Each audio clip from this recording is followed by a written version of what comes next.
កិច្ចថាដឹងស្នែងកបីស្នែងគោនឹងគេអាចកែច្នៃវាយកធ្វើជាក្រាស់សិតសក់បានណាអ្នកគ្នាឃើញក្រាស់សិតសក់ធ្ងន់ស្តៀងឈើហ្នឹងទៅច្រឡំឈើណាមែនទេអ្នកគ្នាគឺគេច្នៃចេញពីស្នែងគោស្នែងកបីនេះឯងតម្រាំបានចេញជាក្រាស់សិតសក់គឺថាមិនស្រួលទេអ្នកគ្នាគេត្រូវការកែច្នៃជាវាលជាកើតយល់គេយកមកខាត់ផងគេយកមកកាត់ផងតម្រាំដល់បានចេញជាក្រាស់មួយណាគេខាត់វាពី3តង់អ្នកគ្នាខាត់ហើយអាលោហើយគេយកវាចិត្តជាថ្មិញក្រាស់អីចឹងណាពីចិត្តថ្មិញវាចេញជារូបរាងក្រាស់ហើយគេយកវាមកដុសខាត់មួយសាទេអ្នកគ្នានិយាយទៅគឺ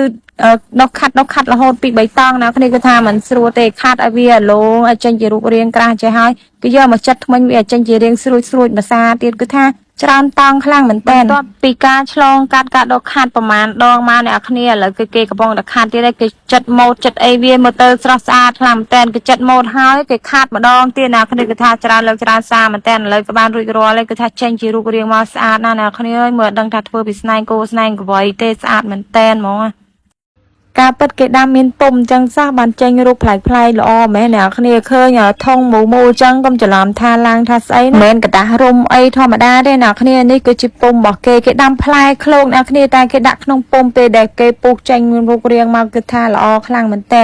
យើងចង់បានរូបអីយើងយកពុំទៅដាក់ទៅពេលវាយើងដាក់នៅក្នុងនឹងទៅពេលផ្លែវាធំមកវាលូតលាស់មកវាចេញតាមពុំនឹងចឹងអ្នកគ្នាឥឡូវគេកំពុងតែវះវាចេញហើយគេដកខាងក្រៅចេញនៅស្ទាប់ខាងក្នុងមួយទៀតចឹងណាគេកំពុងតែយកបថៅដំវាមកអ្នកគ្នាដល់ពេលចេញមករូបរាងស្អាតខ្លាំងមែនតើបើយើងដាំតាមធម្មជាតិវាគ្រាន់តែជាផ្លែឃ្លោកធម្មតាអ្នកគ្នាតែនេះគេដាក់ក្នុងពុំវាចេញមកស្អាតខ្លាំងមែនតើហ្មងប្រសិនបើអ្នកនរគ្នាធ្វើបាយកែវដល់ពេលយប់ហើយយើងសាកចុចបិទភ្លើងបែបនេះយើងសាកយកពិលមកច្របាច់បែបនេះអ្នកគ្នាវានឹងចាំងអំបែងកែវនោះឃើញភ្លើងស្អាតខ្លាំងមែនទែនហើយវានឹងចាំងបែងកែវភ្លុកភ្លេចដូចវងពេជ្រចឹងហើយបើយើងចង់ជូតសម្អាតបែងកែវឲ្យបានស្អាតល្អគឺយើងយកដំឡូងបារាំងមកយើងចិតជា2យកវាមកជូតបែបនេះអ្នកគ្នាយកមកចាក់លើបែងកែវនោះវានឹងជាប់នៅដំឡូងបារាំងនោះគឺវាជាប់ទាំងអាកតិចទូចៗនឹងសម្អាតស្អាតល្អបរិមម្នាក់នេះគាត់បានមកហូបកាទៀវនៅហាងមួយកន្លែងចាដល់ពេលគាត់ហូបហ្នឹងគាត់ឃើញសក់នៅក្នុងចានកាទៀវហ្នឹងគាត់ចង់ដឹងគាត់ដាក់កាក់ចូលក្នុងចានកាទៀវដើម្បីសុំម្ចាស់ហាងបដូរយកចានកាទៀវថ្មីអញ្ចឹងណាគាត់ដាក់កាក់ចូលក្នុងចានដើម្បីដកពិសោធន៍ម្ចាស់ហាងថារ៉ាស៊ីស្មោះត្រង់អត់ចឹងអ្នកគ្នាដល់ពេលម្ចាស់ហាងយកចានមកដល់គឺគាត់កាយមកទៅឃើញកាក់របស់គាត់ដដែលឃើញអញ្ចឹងអត់និយាយច្រើនងើបដើរចេញមកតិចនិចនេះល្អខ្លាំងមែនតើអ្នកគ្នាចង់និយាយថាពេលខ្លះយើងនឹកអត់ឃើញគិតអត់ដល់អញ្ចឹងណាចង់និយាយថាបើយើងធ្វើបែបនេះយើងចំហុយបានតែ2មុខ2ចានអីចឹងទេ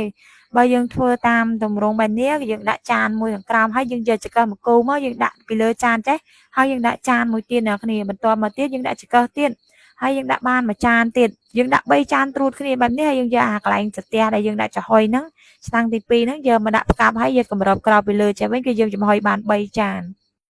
បងប្អូនណាមានអំពូលភ្លើងឆេះឬក៏បើកអត់ភ្លឺអីសូមកុំបោះចោលអាចសារវិធីនេះបានបងប្អូនមានតែប្រទះថ្នាំនឹងជាយកខាងក្រោយរੂវាអីខ្លាយជាពណ៌បែបនេះមកដោះអំពូលរបស់យើងមកអ្នកគ្នាគឺយើងយកកន្លែងណាដែលវាឆេះខ្មៅបែបនេះគឺយើងយកប្រទះថ្នាំរបស់យើងមិញហ្នឹងយកមកបិទចំមកកន្លែងហ្នឹងមកអ្នកគ្នាដល់ពេលយើងដាក់សាកមើលគឺភ្លឺរបស់គេមែន